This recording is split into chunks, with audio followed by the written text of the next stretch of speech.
On poursuit donc cette émission spéciale du côté du salon Alpipro avec Madame la sénatrice de la Savoie, Martine Berthet. Bonjour. Bonjour.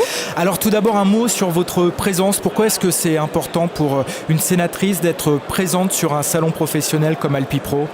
Eh bien, il est important pour moi de venir à la rencontre de l'ensemble des acteurs de la montagne, que ce soit les entreprises, domaines skiables et bien d'autres, de façon à être à l'écoute de leurs préoccupations, de leurs besoins et pouvoir intervenir dans le cadre de l'élaboration des lois, chaque fois que cela se présente, comme par exemple dernièrement dans le cadre de la loi d'orientation des mobilités. Alors le Sénat, en tout cas le président du Sénat est venu il y a quelques jours maintenant en Savoie. Quel était l'objectif de cette visite ?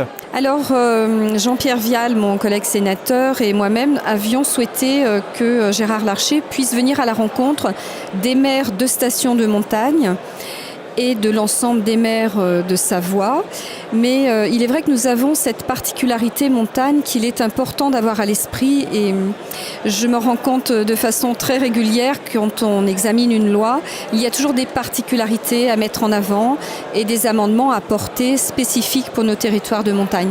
Donc c'était dans le but de venir rencontrer nos maires de montagne. Pourtant, il y a eu la loi montagne, il y a 2 ans, 3 ans maintenant, qui avait justement un petit peu cet objectif-là de prendre de mettre en place, de mettre en avant les spécificités de la montagne. Ça n'a pas suffi encore maintenant, il faut réussir. Effectivement, en décembre 2016, donc, la loi Montagne 2 a été votée, mais on se rend compte qu'il y a toujours des problématiques à la suite de la mise en place, notamment de la loi NOTRe par rapport aux compétences tourisme.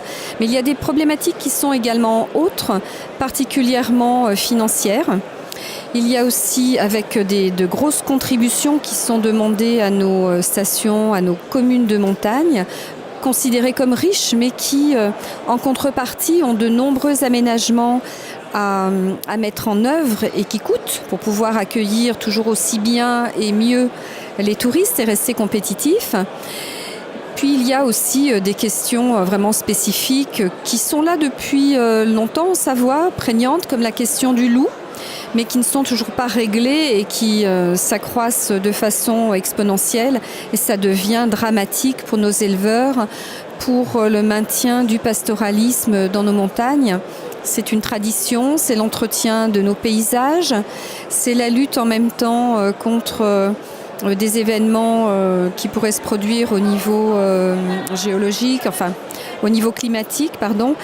Et je pense qu'il est important, en tout cas c'est ce que nous nous sommes dit, qu'il était important que Gérard Larcher puisse avoir toutes ces notions spécifiques à nos territoires bien à l'esprit. On a reçu beaucoup de maires tout au long de la journée sur ce plateau. Le maître mot qui revenait, c'était simplification, moins de normes. J'imagine que vous partagez cet avis. Voilà, donc effectivement, c'est aussi le retour que les maires ont fait à Gérard Larcher. Oui, effectivement, je pense qu'en France, nous avons la très mauvaise habitude de surtransposer les directives européennes, de rajouter des normes aux normes sans supprimer ce qui existait auparavant. Et c'est une des missions que Gérard Larcher a fixée au Sénat lors du dernier renouvellement en 2017. C'est celle de simplifier, justement, d'être dans la simplification.